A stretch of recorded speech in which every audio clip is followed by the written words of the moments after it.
But in photography, the pictorialists were still evoking foggy, romantic images of the past. One photographic artist would lead the medium into the modern age. His name was Paul Strand.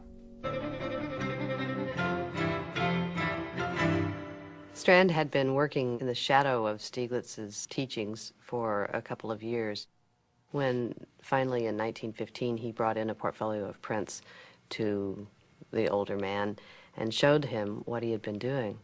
Stieglitz looked at the portfolio and said, "Well, young man, this is it. You have created a new and great modern art." Strand realized that the camera had a unique ability to capture shapes and forms simply, directly, and in sharp focus. The modernist movement he pioneered was called simply straight photography. And that aesthetic became the aesthetic of the 20s. It meant that you took things the way they were and you did not manipulate them in the darkroom. The picture was supposed to look the way it looked in your viewfinder. The camera was supposed to be clearly focused. You were supposed to face reality, not muck around with it. Instead of distorting the image or manipulating the print afterwards, Strand would emphasize the selection and framing of the picture.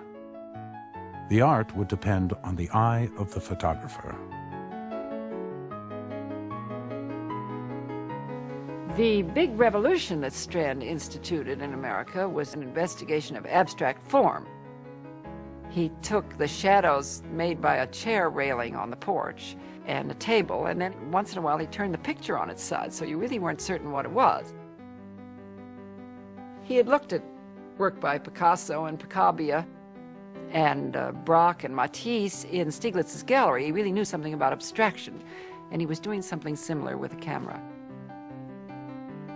Strand's enthusiasm for sharp-focused realism was shared by a new generation of young photographers.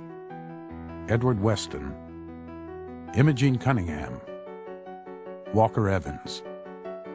As Strand put it, the camera would now become an instrument of a new kind of vision.